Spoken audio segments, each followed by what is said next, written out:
جی بسم اللہ الرحمن الرحیم۔ فصل فی الموانع، اس عبارت سے مصنف رحمہ اللہ جو ہے وہ موانع ارث کو بیان فرما رہے ہیں۔ اس فصل کے اندر مصنف نے موانع ارث کو بیان فرمایا ہے۔ جو لفظ موانع ہے یہ مانع کی جمع ہے۔ لفظ موانع مانع کی جمع ہے، اور لغت کے اندر مانع جو ہے وہ اس چیز کو کہتے ہیں جو دو چیزوں کے درمیان رکاوٹ بنتی ہے۔ وہ چیز جو دو چیزوں کے درمیان رکاوٹ بنتی ہے، آڑ بنتی ہے، اس کو کیا کہتے ہیں؟ مانع کہتے ہیں۔ جیسا کہ قرآن مجید فرقان حمید میں ہے، مرج البحرین یلتقیان بینہما برزخ لا یبغیان، کہ جو دو سمندر ہیں، ایک میٹھا ہے اور ایک کڑوا ہے، نمکین ہے، ان دونوں کے درمیان کیا ہے؟ ایک آڑ ہے، ایک رکاوٹ ہے جو ان دونوں کو ملنے سے روک رہی ہے، جو ان دونوں کو ملنے سے روک رہی ہے۔ بہرحال جو چیز دو چیزوں کے درمیان حائل ہو جائے، وہ چیز جو دو چیزوں کے درمیان حائل ہو جائے اور ان کو آپس میں ملنے سے روک دے، رکاوٹ بن جائے، اس کو کیا کہتے ہیں؟ مانع کہتے ہیں۔ ٹھیک ہے بھائی، یہ معنی کا کیا ہے؟ لغوی معنی ہے، یہ معنی کا لغوی معنی ہے۔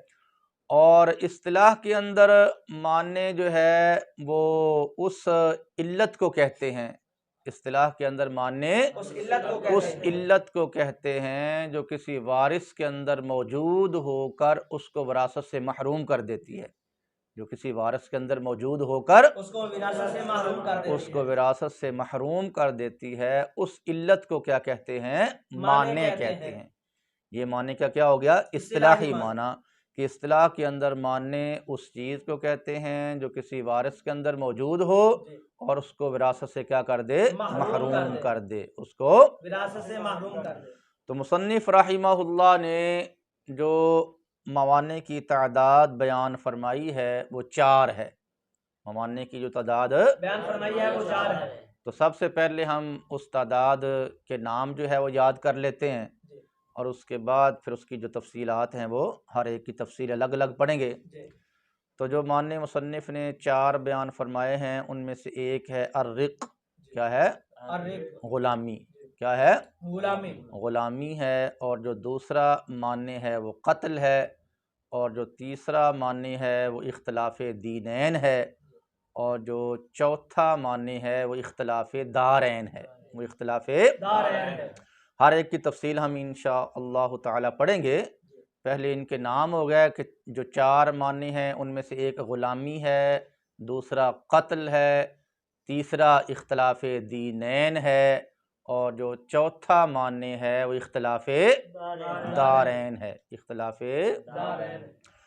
سب سے پہلا معنی ہے جی الرق، غلامی ہے۔ کیا ہے؟ غلامی جو ہے وہ کامل بھی ہوتی ہے اور ناقص بھی ہوتی ہے۔ غلامی کامل بھی ہوتی ہے اور ناقص بھی ہوتی ہے۔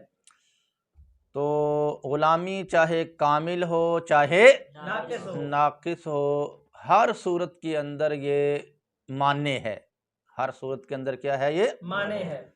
تو غلامی کسی غلام کے اندر پائی جائے، کسی شخص کے اندر غلامی پائی جائے، چاہے وہ غلامی کامل ہو چاہے وہ غلامی ناقص ہو، وہ غلامی جو ہے اس شخص کو اپنے مورث کی جائیداد سے کیا کر دے گی؟ محروم کر دے گی۔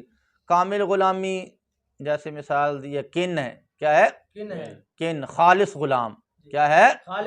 خالص غلام ہے کہ جس کے ساتھ کسی قسم کی کوئی آزادی کی جہت نہیں لگی ہے، کسی قسم کی بھی آزادی کی جہت نہیں لگی ہے، تو وہ کن کہلاتا ہے، خالص غلام کہلاتا ہے۔ تو اس کے اندر بھی غلامی کیا ہوتی ہے؟ کامل ہوتی ہے۔ اسی طرح جو مکاتب ہے، جو مکاتب ہے اس کے اندر بھی جو غلامی ہوتی ہے وہ پوری ہوتی ہے۔ مکاتب وہ غلام کہلاتا ہے کہ جس کو آقا نے یہ کہا ہو کہ تو مجھے اتنے پیسے دے تو آزاد ہے، تو مجھے اتنے پیسے دے تو آزاد ہے، تو اور غلام نے اس کو قبول بھی کر لیا ہو، غلام نے اس کو قبول بھی کر لیا، غلام نے کہہ دیا ٹھیک ہے جی مجھے قبول ہے، تو یہ مکاتب کہلاتا ہے، یہ مکاتب کہلاتا ہے۔ تو اس کے اندر جو غلامی ہوتی ہے وہ بھی کامل ہوتی ہے، وہ بھی کامل ہوتی ہے۔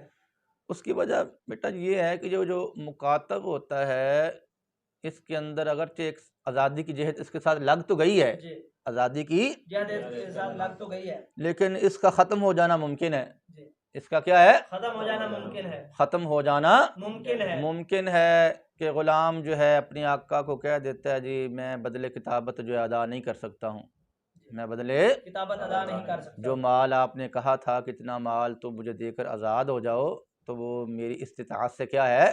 باہر ہے، باہر ہے، میں اس کی طاقت نہیں رکھتا ہوں، لہٰذا میں دوبارہ سے آپ کا مکمل غلام ہی ہوں۔ اور ٹھیک ہے، جی تو یہاں پر چونکہ جو مکاتب ہوتا ہے اس کے ساتھ اگرچہ آزادی کی کچھ جہت لگ تو گئی ہے جی لیکن وہ ختم بھی ہو سکتی ہے، اس لیے اس کے اندر جو غلامی ہوگی وہ بھی کامل ہوگی، کامل ہوگی، اس کے اندر جو غلامی ہوگی وہ بھی کامل ہوگی۔ اور ٹھیک ہے صدیق اکبر، ہاں جی تو کن کے اندر بھی غلامی کیا ہے؟ کامل ہے، اور جو مکاتب ہے اس کے اندر بھی غلامی کامل ہے۔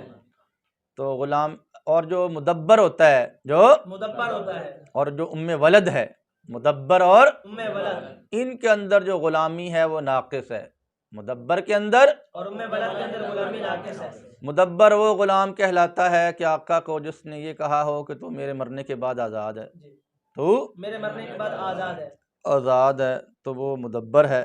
اب یہ مدبر جو ہے وہ دو طرح کا ہوتا ہے، جی مدبر دو طرح کا ہوتا ہے، مدبر کی دو قسمیں ہیں، مطلق اور مقید، مقید۔ مطلق اور مقید، مطلق کہ جس کی آزادی کو آقا نے اپنی موت پر معلق کیا ہو، جس کی آزادی کو آقا نے اپنی موت پر معلق کیا ہو اور کسی وصف یا شرط کی قید نہ لگائی ہو، کسی وصف کی یا شرط کی قید نہ لگائی ہو، مثلا یہ کہہ دیا کہ بس تو میرے مرنے کے بعد آزاد ہے، تو میرے مرنے کے بعد آزاد ہے، تو یہ کیا ہے؟ مطلق مدبر ہے، یہ کیا ہے؟ مطلق مدبر ہے۔ اور مدبر مقید یہ ہے کہ آقا نے اپنے غلام کی آزادی کو اپنی موت پر معلق کیا ہو، جی اپنے غلام کی آزادی کو اپنی موت پر معلق کیا ہو، اور درمیان میں کسی وصف یا شرط کی قید لگا دی ہو، جی کسی وصف کی یا شرط کی قید لگا دی ہو، مثلا یہ کہہ دیا کہ بھئی میں جس بیماری کے اندر اب مبتلا ہوں، جی میں جس بیماری کے اندر اب مبتلا ہوں، اگر میں اسی بیماری کے اندر مر گیا تو میرا تو کیا ہے؟ آزاد ہے۔ یا یہ کہہ دیا کہ میں جس سفر پر جا رہا ہوں، جی میں جس سفر پر جا رہا ہوں، جس سفر کے اندر میں ہوں اس سفر میں اگر میں مر جاؤں تو کیا ہے؟ آزاد ہے، آزاد ہے۔ تو یہ مدبر مقید ہو جائے گا، جی کیا ہو جائے گا؟ مدبر مقید ہو جائے گا۔ اور ام ولد اس باندی کو کہا جاتا ہے کہ آقا سے جس کی اولاد پیدا ہوئی ہو، جی آقا سے جس سے آقا کی جس سے اولاد پیدا ہوئی ہاں ہو، وہ باندی کہ جس سے آقا کی اولاد پیدا ہوئی، اولاد پیدا ہوئی ہو، اس باندی کو ام ولد کہتے ہیں، جی اس باندی کو۔ ام ولد کہتے ہیں۔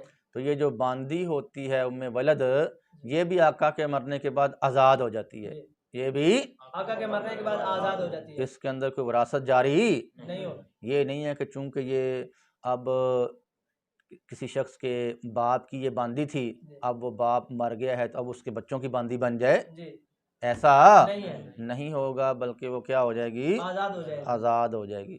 ٹھیک ہے نا بھائی؟ جی تو جو مدبر ہے اور ام ولد ہے ان کے اندر جو غلامی ہوتی ہے وہ ناقص ہوتی ہے، ان کے اندر غلامی ناقص ہوتی ہے۔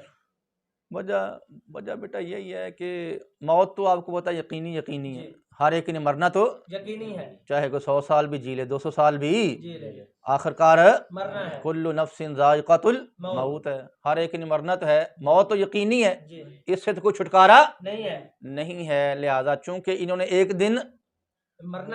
ایک دن یہ مدبر اور ام ولد نے آزاد ہو جانا ہے نا جی، ایک دن انہوں نے آزاد ہو جانا ہے، آزاد ہو جانا، ان کے آقا نے مر جانا ہے اور انہوں نے آزاد ہو جانا ہے۔ پھر کہیں گے کہ ان کے اندر غلامی تو اگرچہ ہے، ام ولد کے اندر بھی اور مدبر کے اندر بھی اگرچہ غلامی تو ہے، لیکن یہ غلامی کامل نہیں ہے بلکہ ناقص ناقص ہے کہ ایک نہ ایک دن انہوں نے آزاد ہو جانا اور ٹھیک ہے، غلامی بھائی چاہے کامل ہو یا ناقص ہو، یا ناقص ہو، تو یہ غلامی ایسی علت ہے، یہ غلامی ایسی علت ہے جو کسی وارث کے اندر موجود ہو کر اس کو وراثت سے محروم کر دیتی ہے۔ کیا کرتی ہے؟ اس کو وراثت سے محروم کر دیتی ہے۔ اور ٹھیک ہے، لہذا کسی غلام، باندی، ہاں جی، مکاتب، ام ولد، مدبر، اگر ان کا کوئی مورث کیا ہو جائے؟ فوت ہو جائے، ان کا مورث کوئی فوت ہو جائے، فوت ہو جائے تو ان حضرات کو اپنے مورث کی جائیداد سے حصہ نہیں ملے گا، ان حضرات کو اپنے مورث کی جائیداد سے حصہ نہیں ملے گا۔ ٹھیک ہے، اور ان کو حصہ نہ ملنے کی وجہ یہ ہے، ان کو حصہ نہ ملنے کی وجہ یہ ہے کہ بھئی آپ جانتے ہیں جو غلام ہوتا ہے وہ کسی چیز کا مالک نہیں ہوتا، جو غلام ہوتا ہے وہ کسی چیز کا مالک نہیں ہوتا، ان کو جو ان کے پاس جو کچھ بھی آئے گا، ان کے پاس جو کچھ بھی آئے گا، جو کچھ بھی آئے گا وہ ان کے آقا کی ملک میں چلا جائے گا، وہ ان کے آقا کی ملک میں چلا جائے گا، آقا کی ملک کے اندر جو ہے وہ چلا جائے گا۔ تو جب یہ غلام حضرات، باندی حضرات جو ہیں، جب یہ مالک ہی نہیں ہوتے ہیں، ان کے پاس جو کچھ بھی جائے گا تو ان کے آقا کے پاس چلا جائے گا۔ تو اگر ان کو ان کے مورث کی جائیداد سے حصہ دیا جائے، ان کو مورث کی وراثت سے حصہ دیا جائے تو وہ حصہ جو ہے وہ غیر رشتہ دار کو چلا جائے گا، وہ کیا ہو جائے گا؟ غیر رشتہ دار کو چلا جائے ان گا، کے آقا کو چلا جائے گا۔ اس وجہ سے پھر ان کو حصہ نہیں دیا جاتا، ان کو محروم کر دیا جاتا ہے تاکہ غیر کے پاس حصہ نہ جائے، تاکہ بلا وجہ غیر کے پاس حصہ نہ جائے، بلا وجہ حصہ نہ جائے۔ اور ٹھیک ہے، دوسرا معنی مصنف رحمہ اللہ نے جو بیان فرمایا ہے وہ ہے جی قتل۔ کیا ہے؟ قتل۔ لیکن ہر قتل جو ہے یہ معنی ارث نہیں ہے، ہر قتل معنی ارث نہیں ہے۔ تو قتل کی بھائی قسمیں ہیں 5، قتل کی 5 قسمیں، 5 قسمیں ہیں۔ ایک ہے قتل عمد، قتل عمد، دوسرا ہے شبہ عمد، دوسرا ہے تیسرا ہے قتل خطا، چوتھا ہے قائم مقام خطا، اور 5واں ہے قتل بالسبب۔ قتل بالسبب، قتل کی کتنی قسمیں ہیں؟ 5 قسمیں ہیں۔ ہاں، قتل عمد، شبہ عمد، قتل خطا، قتل قائم مقام خطا اور قتل بالسبب۔ کتنی ہو گئیں؟ 5۔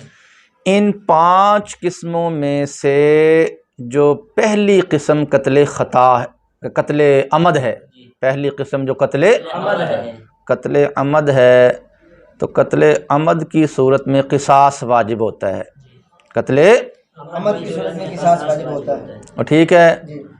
اور جو دوسری، تیسری اور چوتھی ہے، قتل کی جو دوسری، تیسری اور چوتھی قسم ہے، ان تینوں قسموں کے قتل سے، ان تینوں قسموں کے قتل سے جو ہے وہ کفارہ واجب ہوتا ہے۔ کیا ہوتا ہے؟ کفارہ واجب ہوتا ہے، اور ٹھیک ہے۔ اور جو 5ویں قسم ہے قتل بالسبب، جو قتل بالسبب، یہ 5ویں قسم کے قتل کی صورت میں نہ قصاص ہے نہ کفارہ ہے، نہ قصاص ہے نہ کفارہ ہے، بلکہ اس قسم کے قتل سے دیت واجب ہوتی ہے۔ کیا ہوتی ہے؟ دیت واجب ہوتی ہے۔ ٹھیک ہے نا بھائی؟ تو مصنف رحمہ اللہ نے فرمایا ہے کہ جو قتل معنی ارث ہے، جو قتل معنی ارث ہے، یہ وہ والا قتل ہے کہ جس قتل کی وجہ سے کفارہ واجب ہو یا قصاص واجب ہو، یہ وہ والا قتل ہے جس کی وجہ سے کفارہ واجب ہو، جس کی وجہ سے قصاص واجب ہو یا کفارہ واجب ہو۔ تو معلوم ہوا کہ جو 4 قسم کے قتل ہیں، جو 4 قسم کے قتل ہیں، ان 4 قسموں کے قتلوں میں سے کوئی قتل کی کوئی قسم بھی پائی جائے، ان 4 قسم کے قتلوں میں سے کوئی قسم بھی پائی جائے، قتل کی کوئی قسم بھی پائی جائے، تو وہ والی قسم جو ہے وہ وارث کو کیا کرے گی؟ مورث کی جائیداد سے محروم کرے گی۔ وہ والی قسم کیا کرے گی؟ وارث کو مورث کی، اور جو آخری قسم قتل بالسبب ہے، قتل بالسبب ہے، اگر وہ پائی گئی تو وہ وارث کو مورث کی جائیداد سے محروم نہیں کرے گی۔ بات سمجھ آئی نا جی؟ اب ہم ان کی جو ہے وہ تفصیلات پڑھ لیتے ہیں، ان کی تفصیلات پڑھ لیتے ہیں۔ بھئی قتل کی 5 قسموں میں سے جو پہلی قسم قتل عمد ہے، قتل عمد یہ ہوتا ہے، قتل عمد یہ ہوتا ہے کہ کوئی شخص جو ہے وہ کسی کو ارادہ قتل سے دھاری دار آلے کے ساتھ قتل کرے، دھاری دار یا ایسے آلہ سے قتل کرے جو تفریق اجزاء میں دھاری دار آلہ کے قائم مقام ہو، یا تو دھاری دار آلہ کے ساتھ قتل کرے یا ایسے آلہ سے قتل کرے جو اجزاء کو جدا جدا کر دینے میں دھاری دار آلہ کے ٹھیک ہے، اور اس کے اندر قتل کا ارادہ بھی پایا جائے، قتل کا تو ارادہ قتل کے ساتھ دھاری دار آلے یا دھاری دار آلہ کے قائم مقام آلہ سے کیا کرے؟ قتل کرے، تو اس قتل کو قتل عمد کہتے ہیں۔ دھاری دار آلہ دیکھ لو بھی، چھری ہے، برچھی ہے، تلوار ہے، چھری ہے تو اس کے ذریعے آپ جناب وار کریں گا، گاجر مولی کی طرح کیا کرے گی؟ کاٹ کر رکھ دے گی، ایسا ہی ہے نا جی؟ تو یہ آلہ ہو گیا دھاری دار، کیا ہو گیا؟ دھاری دار آلہ کا قائم مقام ہو، جیسا کہ وہ بندوق کی گولی ہوتی ہے، کیا ہوتی ہے؟ گولی ہوتی ہے، کارتوس وغیرہ ہوتے ہیں، یہ بھی اجزاء کو کیا کر دیتے ہیں؟ اور ٹھیک ہے، تو بہرحال دھاری دار آلہ کے ذریعے قتل کیا جائے یا دھاری دار آلہ کے جو قائم مقام آلہ ہے اس سے کیا قتل کیا جائے اور قتل کا ارادہ بھی ہو، تو اس قتل کو قتل عمد کہتے ہیں بھائی۔ اور قتل عمد کی وجہ سے انسان جو ہے وہ سخت گنہگار ہوتا ہے، کیا ہوتا ہے؟ سخت گنہگار ہوتا ہے، ٹھیک ہے۔ اور اس صورت میں جو ہے وہ قصاص واجب ہوتا ہے، کیا ہوتا ہے؟ کہ بدلے کے اندر اس قاتل کو بھی کیا کیا جاتا ہے؟ قتل کے بدلے میں اس قاتل کو بھی قتل کیا جاتا ہے۔ اور ہاں البتہ اگر جو اپنا مقتول ہے اس کے جو ورثاء ہیں وہ قاتل سے صلح کر لیں، کیا کر لیں؟ صلح کر لیں، اس سے کوئی پیسے لے لیں، اس کی قاتل کی رضامندی کے ساتھ، اس سے کیا لے لیں؟ کوئی پیسے لے کر صلح کر لیں تو یہ بھی جائز ہے، پیسے لے کر اس سے صلح کر لیں تو ٹھیک ہے۔ تو بہرحال جو قتل عمد ہے اس سے قصاص واجب ہوتا ہے،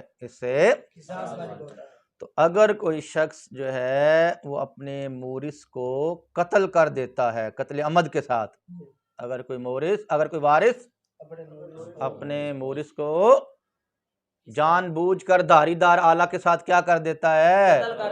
قتل کر دیتا ہے، کہتا ہے بھی اس باپ کا مجھے حصہ تو ملنا ہی تھا، میرے باپ کا حصہ تو مجھے ملنا تھا، تو پتہ نہیں کب اس نے فوت ہونا ہے، مجھے تو اب ضرورت ہے، پتہ نہیں اس نے کیا ہونا ہے، کب فوت ہونا ہے، تو میں کیا کر دیتا ہوں، اس کو معاذ اللہ قتل ہی کر دیتا ہوں، تاکہ کیا کر لوں؟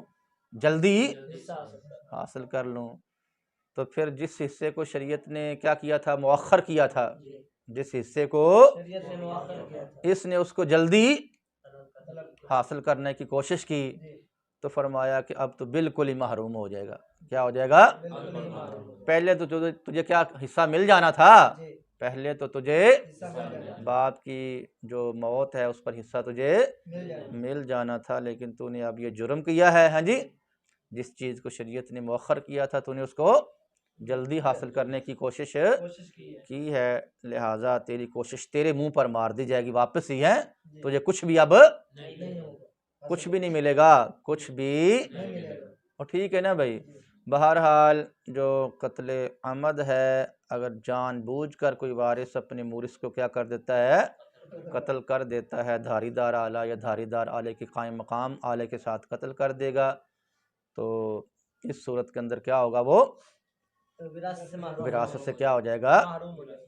اور ٹھیک ہے، جی تو ظاہر بات ہے یہاں قتل سے قتل نحق ہی مراد ہے، جی یہاں پر قتل سے قتل نحق ہی مراد قتل نحق نحق مراد ہے۔ اور ٹھیک ہے، ہاں اگر اس کا جو بیٹا ہے کسی کا جو بیٹا ہے بیٹا ہے یا کسی کا جو باپ ہے وہ اپنے باپ بیٹے کو یا بیٹا باپ باپ کو قتل کرے اور وہ قتل نحق نہ ہو بلکہ قتل حق ہو، جی قتل حق ہو حق ہو، تو اس صورت کے اندر تو محروم، نہیں ہو اس صورت میں تو محروم نہیں ہوگا۔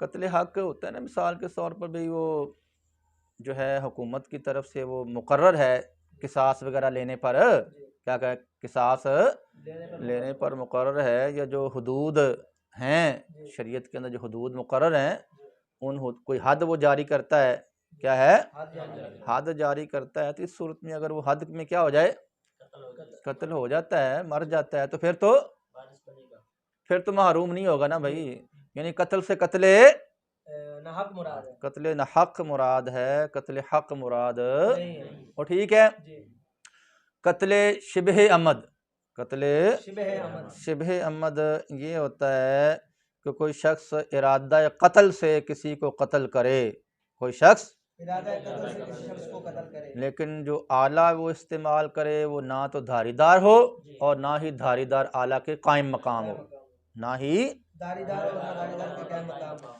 ایسے آلہ کے ذریعے جان بوجھ کر قتل کرے جو آلہ دھاری دار بھی نہ ہو اور اجزاء کی تفریق کرنے میں وہ دھاری دار آلہ کے قائم مقام بھی نہ ہو، ایسے آلہ کے ذریعے کوئی شخص جان بوجھ کر کسی کو قتل کرے تو اس قتل کو شبہ عمد کہتے ہیں، اس قتل کو اور ٹھیک ہے، تو یہ جو قتل شبہ عمد ہوتا ہے اس صورت کے اندر یہ جو قتل ہے اس کی وجہ سے اس کی وجہ سے وہ قاتل جو ہے وہ گناہگار بھی ہے، سخت گناہگار ہے، کیا ہے سخت گناہگار بھی ہوگا، سخت گناہگار بھی ہوگا اور قاتل جو ہے وہ اپنے مورث کی جائیداد سے بھی کیا ہوگا محروم ہوگا محروم ہوگا، اپنے مورث کی جزا سے بھی محروم ہوگا اور اس پر جو ہے وہ کفارہ بھی واجب ہوگا، اس پر کیا ہوگا کفارہ بھی واجب ہوگا اور اس کے جو خاندان اور اس کی جو برادری ہے، اس کے جو عصبہ ورثاء ہیں، جی اس کے جو خاندان ہے، اس کی جو برادری ہے، اس کے جو عصبہ ورثاء ہیں ان پر دیت بھی آئے گی، کیا آئے گی خود قاتل پر کفارہ ہے، خود قاتل پر کفارہ ہے اور اس کی جو برادری خاندان ہے ان پر دیت ہے ان پر کیا ہے دیت ہے دیت ہے۔ کفارہ کیا ہے جی؟ کفارہ ہے ایک غلام یا باندی کو آزاد کرنا، ایک غلام یا باندی کو آزاد کرنا اور اس کی طاقت نہ ہونے کی صورت میں 2 ماہ کے لگاتار روزے رکھنا، اس کی طاقت نہ ہونے کی صورت میں 2 ماہ کے لگاتار روزے رکھنا اور ٹھیک ہے، یہ کیا اس کا کفارہ ہے۔ کفارہ کیا ہے کہ یا تو وہ ہاں غلام یا باندی آزاد کرے، غلام یا باندی آزاد کرے اور اس کی استطاعت نہ ہونے کی صورت میں، جیسا کہ آج کل غلام باندی کو سلسلہ ہے ہی نہیں ہے، غلام باندیوں کو آج کل یا غلام باندی کو سلسلہ اگر ہو بھی جائے، غلام باندیوں کا سلسلہ اگر ہو بھی جائے اور اس کے پاس جو ہے وہ پیسے غلام باندی خریدنے کی استطاعت نہ ہو، بہرحال غلام باندی آزاد نہ کرنے کی جو استطاعت ہے وہ 2 طرح ہو سکتی ہے، غلام باندی ہے ہی نہیں، غلام باندی ہے ہی نہیں، اس کا وجود ہی ختم ہو گیا ہے، یا پھر غلام باندی تو ہو لیکن اس کے پاس خریدنے کے لیے پیسے نہ ہو، رقم نہ ہو، تو پھر اس صورت میں وہ غلام باندی کو آزاد کرنے کی استطاعت نہیں رکھتا، تو جب وہ غلام باندی کو آزاد کرنے کی استطاعت نہیں رکھے گا تو اس صورت کے اندر 2 ماہ کے لگاتار روزے رکھے گا، 2 ماہ کے لگاتار یہ تو ہے اس کا کفارہ، یہ تو ہے اس کا کفارہ اور جو دیت ہوتی ہے وہ 100 اونٹ ہیں، دیت 100 اونٹ ہوتے ہیں، ٹھیک ہے، اور اگر اونٹ نہیں دینے ہیں تو پھر دینار دینے ہیں تو وہ 1000 دینار ہیں، 1000 اور درہم دینے ہیں تو وہ 10,000 ہیں، کیا ہیں؟ 10,000 درہموں کی صورت میں ادا کرنی ہے تو 10,000 درہم دینے پڑیں گے، دینار کی صورت میں آزاد کرنی ہے تو ادا کرنی ہے تو 1,000 دینار دینا پڑے گا، اور اگر اونٹوں کی صورت میں دیت ادا کرنی ہے تو وہ 100 اونٹ ادا کرنے پڑیں گے، 100 اونٹ ادا کرنے پڑے گا۔ ٹھیک ہے، ان 100 اونٹوں میں سے جو 25 ہیں، جو 25 اونٹ ہیں وہ بنت مخاض ہوں گے، بنت وہ ٹھیک ہے، اور 25 جو ہیں وہ بنت لبون ہوں گے۔ بنت مخاض بنت لبون کا پتہ ہی نا آپ کو ہے کہ نہیں پتہ؟ وہ بنت مخاض یعنی 25 اونٹ کی جو مادہ ہیں، یعنی اونٹنی کا جو بچہ ہے، اونٹنی کا جو مادہ بچہ ہے، اونٹنی کا جو مادہ بچہ ہے جس کی عمر مکمل 1 سال جو ہے وہ ہو چکی ہو اور دوسرے سال کے اندر وہ داخل ہو چکا ہو، اس کو بنت مخاض کہتے ہیں، اور اگر وہ مکمل 2 سال کا ہو کر تیسرے سال میں شروع ہو گیا ہے تو اس کو بنت لبون، مادہ اونٹنی کا وہ مادہ بچہ جو 2 سال کا پورا ہو کر اور جس کی عمر 3 سال میں پورا ہو کر چوتھے سال میں لگ جائے اس کو حقہ کہتے ہیں، اس کو حقہ کہتے ہیں، اور 25 بنت لبون ہو جائیں گے، 25 بنت مخاض ہو جائیں گے، اور 25 حقے ہو جائیں گے، اور چوتھا جو آ جائے گا وہ جو مکمل 4 سال میں شروع ہو کر 5ویں سال میں لگ گیا ہو، ٹھیک ہے۔ تو یہ دیت جو ہے وہ اس طرح ادا کی جائے گی، 100 اونٹ ہیں، 100 اونٹ جو ہیں وہ اس طرح ادا کیے جائیں گے، 25 بنت لبون ہو جائیں گے، 25 بنت مخاض ہو جائیں گے، 25 حقے ہو جائیں گے، اور 25 جن کی عمر کیا ہو جائے گی پوری 4 میں شروع ہو کر 5ویں میں لگ گیا ہوگا، 4 پوری ہو کر 5ویں میں لگ، اور ٹھیک ہے۔ تو یہ دیت جو ہے وہ ادا کرنی پڑے گی، یہ دیت ادا کرنی پڑے گی، اور ٹھیک ہے۔ یہ دیت جو اسباب ورثہ ادا کرتے ہیں تو وہ 3 سال کے اندر ادا کی جا سکتی ہے، کتنے؟ 3 سال کے اندر دیت ادا کی جا سکتی ہے، اور کفارہ جو ہے اس نے، کفارہ خود کس پر ہے؟ کفارہ قاتل پر ہے، اور جو دیت ہے وہ اس کے خاندان اور برادری پر ہے، خاندان اور ٹھیک ہے۔ اس قتل کی اس قسم کے اندر بھی جو وارث ہوتا ہے اپنے مورث کی جائیداد سے محروم ہو جاتا ہے، اور ٹھیک ہے۔ قتل کی جو چوتھی قسم ہے وہ قتل خطا ہے، کیا ہے؟ تیسری نا، ہاں تیسری قسم کیا ہے جی؟ قتل خطا ہے۔ قتل خطا کی پھر 2 قسمیں ہیں آگے، قتل ایک ہے خطا فی الفعل، کیا ہے؟ اور ایک ہے خطا فی الظن، خطا فی الفعل اور خطا فی الفعل یہ ہے کہ کسی کو جو ہے نا جی اس نے گولی چلائی ہے، کسی گولی اس نے اس نے شکار کسی کو جو ہے نا جی وہ گولی چلائی شکار کی طرف، اس نے گولی چلائی شکار کی طرف اور اس کا نشانہ خطا چلا گیا، اس کا نشانہ اور ساتھ کوئی انسان تھا تو اس کو لگ گئی وہ، تو یہ کیا ہے؟ خطا فی الفعل ہے کہ اس نے چلائی تھی گولی شکار کی طرف، لیکن ہاتھ وغیرہ پھسل گیا، کچھ بھی ہو گیا ہے، اور گولی جا کر آدمی کو لگ گئی، تو یہ خطا اس کے فعل میں کیا ہوئی ہے؟ خطا ہوئی ہے، یہ اس کے فعل میں خطا ہوئی ہے۔ اور خطا فی الظن یہ ہے، خطا فی الظن یہ ہے کہ اس نے سمجھا کہ سامنے جو ہے وہ شکار ہے، اس نے سمجھا ذرا ظاہر بات ہے وہ دور ہوگا ہے تو مکمل طور پر وہ ججمنٹ نہیں کر سکا، اس نے تو اس کو کیا سمجھا تھا؟ یہ شکار ہی ہے، لیکن حقیقت میں وہ شکار نہیں تھا بلکہ کوئی انسان تھا، آدمی تھا، تو گولی جا کر اس کو لگ گئی، تو یہ خطا فی الظن ہے، یہ کیا ہے؟ اور ٹھیک ہے نا جی۔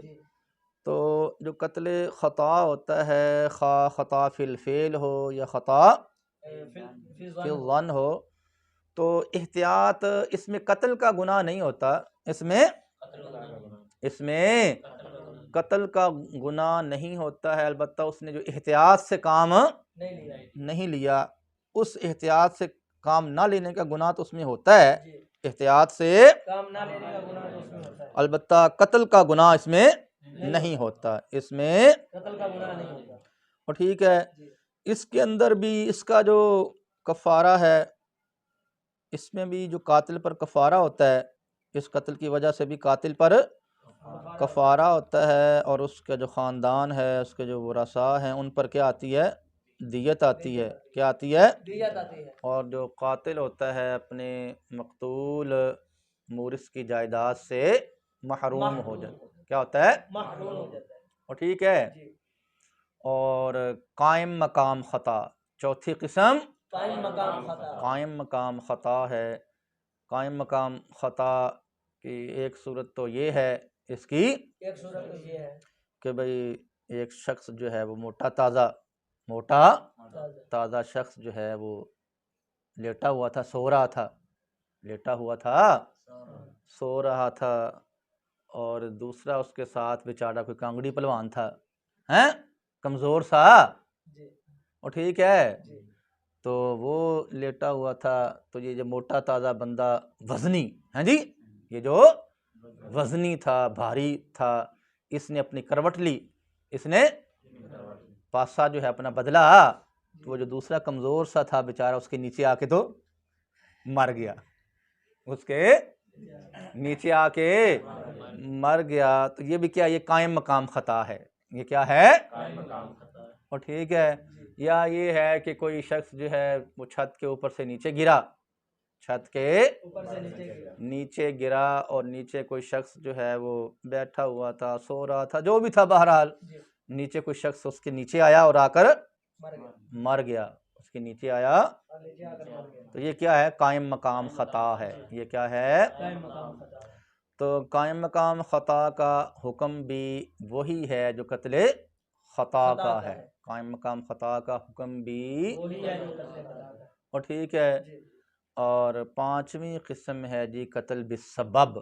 پانچویں قسم ہے قتل بالسبب۔ قتل بالسبب کی ایک صورت یہ ہے، قتل بالسبب کی ایک صورت یہ ہے کہ کسی شخص نے دوسرے شخص کی زمین کے اندر، کسی شخص نے دوسرے شخص کی زمین کے اندر جو ہے وہ کنواں کھدوا دیا، جی۔ کسی شخص نے دوسرے کی زمین کے اندر کنواں کھدوا دیا۔ ہاں، دوسرے کی جو مملوکہ زمین ہے اس کے اندر کنواں کھدوا دیا، اور کوئی شخص اس کنویں کے اندر گر کر مر گیا، کوئی شخص اس کنویں کے اندر گر کر مر گیا، ٹھیک ہے، تو یہ قتل بالسبب ہے۔ یہ کیا ہے؟ قتل بالسبب ہے۔ یا یہ ہے کہ کسی شخص نے جو ہے وہ راستے کے اندر، کسی شخص نے راستے کے اندر کوئی بھاری پتھر یا کوئی اور چیز رکھ دی ہے، اور کوئی شخص اس کے ساتھ ٹکرا کر تو اس کے ساتھ ٹکرا کر مر گیا، یا کوئی شخص اس کے ساتھ ٹکرا ہوتا ہے، مثال کو اندھیرا بھی ہو سکتا ہے، کیا ہے؟ اندھیرا ہو سکتا ہے، کسی شخص نے راستے کے اندر کوئی بھاری چیز، کوئی ایسی چیز رکھ دی ہے، وہ اندھیرا تھا، کوئی شخص گزرتے ہوئے کیا ہوگا، اس کے ساتھ ٹکرایا تو کیا ہو گیا؟ مر گیا۔ تو یہ قتل کا سبب تو یہی بنا نا، پھر قتل کا یہی رکھنے والا بنا ہے، تو یہ قتل بالسبب ہے۔ تو قتل بالسبب کی وجہ سے نہ کفارہ واجب ہوتا ہے، نہ قصاص واجب ہوتا ہے، ہاں البتہ دیت کیا ہوتی ہے؟ واجب ہوتی ہے۔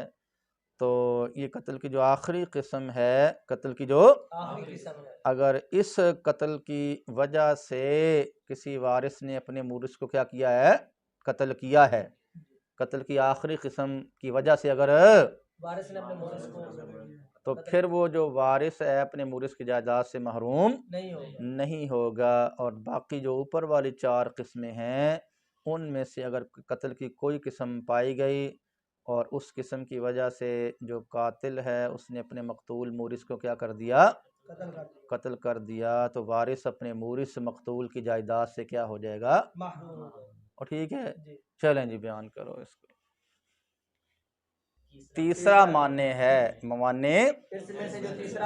تیسرا معنی ہے وہ اختلاف دینین ہے۔ کیا ہے؟ اختلاف دینین ہے، وارث اور مورث کے دینوں کا مختلف ہونا، وارث اور مورث کے دینوں کا مختلف ہونا، جو مورث تھا وہ مسلمان ہے، جو مورث ہے وہ مسلمان ہے، اور جو وارث ہے وہ کافر ہے۔ کیا ہے؟ کافر ہے، یا جو مورث ہے وہ کافر ہے اور جو وارث ہے وہ مسلمان ہے۔ تو اگر دونوں کا دین کیا ہے الگ الگ ہے، ایک مسلمان ہے اور دوسرا کافر ہے، تو جو کافر ہے وہ مسلمان کی جائیداد کا وارث نہیں ہوگا، اور جو مسلمان ہے وہ کافر کی جائیداد کا وارث نہیں ہوگا۔ اور ٹھیک ہے، اگر مورث اور وارث کا دین کیا ہو مختلف ہو، ایک مسلمان ہو اور ایک کافر ہو، جو مورث ہے وہ مسلمان ہو اور جو وارث ہے کافر یا کافر ہو، یا وارث مسلمان ہو اور مورث جو ہے وہ کافر ہو۔ کافر ہو، تو اس صورت کے اندر جو ہے وہ مسلمان کے مرنے کی صورت میں کافر اور کافر کے مرنے کی صورت میں مسلمان جو ہے وہ وارث نہیں ہوگا، یعنی مسلمان کافر کا اور کافر مسلمان کا وارث نہیں بن سکتا ہے۔ حدیث پاک کا مفہوم ہے، حدیث پاک کا مفہوم ہے کہ لا یتوارث اہل ملتین، لا یتوارث، اہل ملت، ہاں، کہ جو دو ملتوں والے ہیں، جو دو ملتوں والے ہیں وہ ایک دوسرے کے وارث نہیں بنتے، جو دو ملتوں والے ہیں وہ ایک دوسرے کے وارث نہیں بن سکتے۔ مطلب وہی ہے، کفر الگ جو ہے وہ کفر الگ ملت ہے، کفر الگ ملت ہے، اور اسلام الگ ملت ہے، اسلام الگ ملت ہے اور کفر الگ ملت ہے۔ الگ ملت ہے۔ تو حضور علیہ الصلوۃ والسلام نے یہ بات فرما دی کہ جو دو ملتوں والے ہیں وہ ایک دوسرے کے وارث نہیں بن سکتے ہیں، لہذا اگر جو ہے وہ جو باپ ہے وہ مسلمان ہے اور بیٹا کیا ہے کافر ہے، تو بیٹا مر جائے گا تو باپ اس کی جائیداد کا وارث نہیں بن سکتا، اور اگر باپ مر جائے گا تو بیٹا اس کی جائیداد کا وارث نہیں بن سکتا۔ اور ٹھیک ہے بچوں، فرما دیا کہ موانع ارث میں سے جو تیسرا مانع ہے وہ کیا ہے؟ اختلاف دینین ہے، اختلاف مورث اور وارث کے دینوں کا کیا ہونا؟ مختلف ہونا، کفر الگ ملت ہے، الگ دین ہے، اور جو اسلام ہے وہ الگ دین ہے، الگ دین ہے، الگ ملت ہے، لہذا اگر جو ہے مورث جو ہے اگر ایک مسلمان ہے اور ایک کیا ہے کافر ہے، ایک مسلمان ہے اور ایک کافر ہے، تو کافر کے مرنے کی صورت میں جو اپنا مسلمان ہے وہ اس کا وارث نہیں بن سکتا، اور مسلمان کے مرنے کی صورت میں کافر اس کا وارث نہیں بن سکتا۔ اور ٹھیک ہے، باپ مثال کے طور پر مسلمان ہے، بیٹا جو ہے وہ کافر ہے، تو بیٹے کے مرنے کی صورت میں باپ اس کا وارث نہیں بنے گا اور باپ کے مرنے کی صورت میں بیٹا اس کا وارث نہیں اس کا وارث بنے گا۔ اور ٹھیک ہے جی، جو چوتھا معنی ہے وہ ہے اختلاف دارین، جو چوتھا معنی ہے وہ اختلاف دارین ہے، اختلاف دارین ہے کہ ملکوں کا الگ الگ ہونا، وارث اور مورث کے ملکوں کا الگ الگ ہونا، وارث اور مورث کے ملکوں کا الگ الگ ہونا، تو وارث اور مورث کے ملکوں کا الگ الگ ہونا یہ بھی ایک معنی ہے، یہ بھی کیا ہے؟ ایک معنی ہے، لیکن یہ بات یاد رہنی چاہیے کہ جو اختلاف دارین جو ہے یہ معنی ارث ہے، تو یہ مسلمانوں کے حق میں معنی نہیں ہے، یہ مسلمانوں کے حق میں معنی نہیں ہے، یہ کفار کے حق میں معنی ہے۔ یہ کیا ہے؟ کفار کے حق میں معنی ہے۔ جو مسلمان ہیں وہ چاہے دنیا کے کسی بھی ملکوں کے اندر رہتے ہوں، ایک مسلمان جو ہے وہ پاکستان میں رہ رہا ہے، دوسرا مسلمان جو اس کا وارث بنتا ہے وہ امریکہ کے اندر رہ رہا ہے، تو ایک کے مرنے کی صورت میں دوسرا اس کا وارث بنے گا، ایک کے باپ جو ہے وہ پاکستان کے اندر ہے، جو بیٹا ہے وہ امریکہ کے اندر ہے، تو باپ مر جائے تو بیٹا اس کا وارث بنے گا، اور اگر بیٹا مر جائے تو باپ اس کا وارث بنے گا۔ ٹھیک ہے، جو مسلمان ہیں ان کے حق کے اندر جو اختلاف دارین ہے وہ معنی ارث نہیں ہے۔ مسلمان چاہے دنیا میں کے کسی بھی ملکوں کے اندر رہتے ہوں، ان کے ملک الگ الگ ہی کیوں نہ ہوں، وہ ایک دوسرے کے وارث بنتے ہیں، وہ ایک دوسرے کے وارث بنتے ہیں۔ ہاں، اختلاف دارین جو ماننے بنتا ہے وہ کفار کے حق میں ہے، کیا ہے؟ کفار کے حق میں ہے، کفار کے حق کے اندر یہ معنی ہے، کفار کے حق میں یہ معنی ہے۔ تو اختلاف دارین جو ہے وہ دو قسم پر ہے. جی اختلاف دارین دو قسم پر ہے. ایک ہے اختلاف دارین جو حقیقتاً ہو، جی اختلاف دارین، جو حقیقتاً ہو. اور ایک ہے اختلاف دارین حکمن ہو. جی کیا ہو؟ حکمن ہو. اختلاف دارین حقیقتاً ہو تو اس کی مثال یہ مصنف رحمہ اللہ نے دی ہے جی کہ جیسا کہ ایک ذمی ہو اور ایک حربی ہو. جی کیا ہو؟ ایک ذمی ہو اور ایک حربی ہو. تو ظاہر بات ہے کہ جو ذمی ہے وہ مسلمانوں کے ملک کے اندر، جو غیر مسلم شخص مسلمانوں کے ملک کے اندر ٹیکس دے کر رہ رہا ہے، جی جو ٹیکس دے کر رہ رہا ہے. غیر مسلم شخص مسلمانوں کے ملک میں ٹیکس دے کر رہ رہا ٹیکس ہے. دے کر رہتا ہے تو وہ ذمی ہے. جی وہ کیا ہے؟ ذمی ہے. اور جو حربی کافر ہے وہ اپنے دارالحرب کے اندر رہ رہا ہے.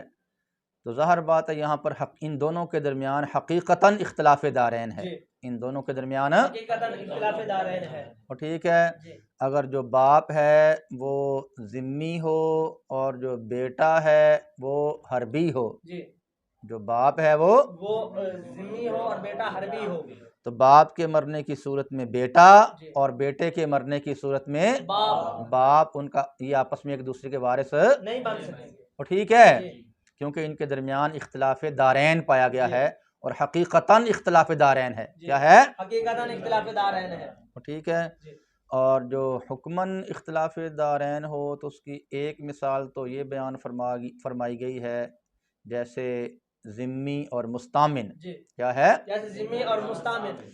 تو یہاں پر جو ذمی ہے یہ تو چونکہ مسلمانوں کے ملک کے اندر غیر مسلم ٹیکس دے کر رہ رہا ہے تو یہ اسلامی ملک کا باشندہ ہو گیا. جی کیا ہو گیا؟ اسلامی ملک کا باشندہ ہو گیا. اور جو مستامن ہے، جو مستامن ہے یہ کافر ہے اور مسلمانوں کے ملک میں عارضی طور پر امان لے کر ٹھہرا ہوا ہے. جی مسلمانوں کے ملک میں عارضی طور پر امان لے کر ٹھہرا ہوا ہے. ویزا لے کر آیا ہوا ہے. جی ویزا لے کر آیا ہوا ہے. آیا ہوا ہے. تو یہاں پر بھی جو ذمی اور مستامن ہے ان کے درمیان اختلاف دارین ہے. جی اختلاف دارین ہے. لیکن یہ اختلاف دارین حکمن ہے. جی یہ اختلاف دارین حکمن ہے. کیونکہ حقیقت میں تو دونوں ایک ملک کے اندر موجود ہیں. جی حقیقت میں تو یہ دونوں ایک ملک کے اندر موجود ایک ہیں. ملک کے اندر موجود ہیں، اسلامی ملک کے اندر موجود ہیں. حقیقت میں اختلاف دارین نہیں ہے. اختلاف دارین نہیں ہے. ہاں البتہ حکمن اختلاف دارین ہے. جی حکمن اختلاف دارین ہے. کیونکہ جو مستامن ہے وہ عارضی باشندہ بنا ہوا ہے. اس نے ایک دن چلے جانا ہے. اس نے ایک دن چلے جانا ہے. ٹھیک ہے، جی لہذا اگر جو باپ ہے وہ کیا ہے؟ ذمی ہے اور بیٹا مستامن ہے. جی بیٹا مستامن ہے. تو باپ کے مرنے کی صورت میں بیٹا جی اور بیٹے کے مرنے کی صورت میں باپ ایک دوسرے کا وارث نہیں بنے گا. اور ٹھیک ہے، جی اور جو اگلی مثال اختلاف دارین حکمی کی جو دوسری مثال دی ہے وہ یہ ہے کہ دو حربی، دو مختلف ملکوں کے دو حربی، جی دو مختلف ملکوں کے دو حربی. دو مختلف ملکوں کے دو حربی جو ایک ملک کے اندر جمع ہیں. جی دو مختلف ملکوں کے دو حربی جو ایک ملک کے اندر جمع ہیں. تو ان کے اندر بھی جو اختلاف دارین ہے وہ حکمی ہے. جی ان کے اندر بھی اختلاف دارین حکمی ہے. کیونکہ فی الحال حقیقت میں تو وہ ایک جگہ موجود ہیں، ایک ملک کے اندر موجود ہیں. جی اب حقیقت میں تو فی الحال وہ ایک ملک کے اندر موجود ہیں. لہذا یہاں پر حقیقتاً اختلاف دارین نہیں ہے، البتہ حکمن اختلاف دارین ہے. حکمن کیا ہے؟ اختلاف دارین ہے.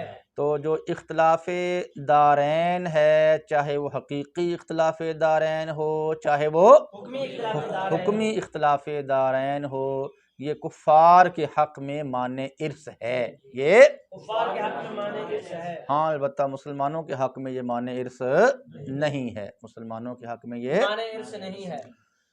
اب رہا یہ سوال کہ یہ جو ملک ہیں یہ الگ الگ کب قرار پائیں گے؟ یہ ملک الگ الگ کب قرار پائیں گے؟ ہاں تو اس کا جواب مصنف رحمہ اللہ نے دیا ہے. فرمایا کہ جو دارین ہیں یہ الگ الگ تب قرار پائیں گے جب ان کی فوج بھی اور ان کا بادشاہ بھی الگ الگ ہو. جب ان کی فوج بھی اور ان کا بادشاہ بھی الگ الگ. ٹھیک ہے، تو جب فوج اور بادشاہ دونوں کیا ہوں گے؟ الگ الگ ہوں گے تو تب وہ دو الگ الگ ملک شمار ہوں گے. تب وہ دو الگ الگ ملک شمار ہوں گے. ہاں اس کی وجہ یہ ہے، اس کی وجہ لانقطاع العصمت بینہما ہے. لانقطاع العصمت، کیونکہ جب ان کی فوج بھی کیا ہے مختلف ہے، ہاں اور بادشاہ بھی مختلف ہے، تو اس صورت میں ان کے درمیان جو حفاظت ہوگی وہ منقطع ہوگی، ان کے درمیان جو حفاظت ہوگی وہ منقطع ہوگی، وہ منقطع ہوگی۔ ایک ملک کے جو باشندے ہیں ان کی جو حفاظت ہوتی ہے وہ اسی ملک کے بادشاہ اور فوج نے کرنی ہوتی ہے، دوسرے ملک کی جو فوج یا بادشاہ ہوتا ہے وہ دوسرے ملک کی اپنا رعایا کی حفاظت نہیں کرتا ہے، دوسرے ملک کی رعایا کی حفاظت نہیں کرتا ہے، ان کی حفاظت اپنے ملک کی ہوتی ہے۔ دو ملک جب مختلف ہوں گے، فوج الگ ہوگی، بادشاہ الگ ہوں گے، تو ان کے درمیان جو عصمت اور حفاظت ہے وہ منقطع ہوگی، لہٰذا وہ الگ الگ ملک قرار پائیں گے، وہ کیا ہوں گے الگ الگ ملک قرار پائیں گے۔ ٹھیک ہے۔ بہرحال یہ بات آخر میں تعریف انہوں نے کر دی ہے کہ جب بادشاہ بھی الگ الگ ہو، فوج بھی الگ الگ ہو، تو وہ دو الگ الگ ملک شمار ہوتے ہیں، دو الگ الگ شمار ہوں گے، کیونکہ ان کے درمیان حفاظت منقطع ہو چکی ہے۔ تو جب دو ملک الگ الگ ہو جائیں گے تو یہ اختلاف دارین ہو جائے گا، یہ اختلاف دارین ہو جائے گا، تو کفار کے حق میں یہ معنی ارث بن جائے گا۔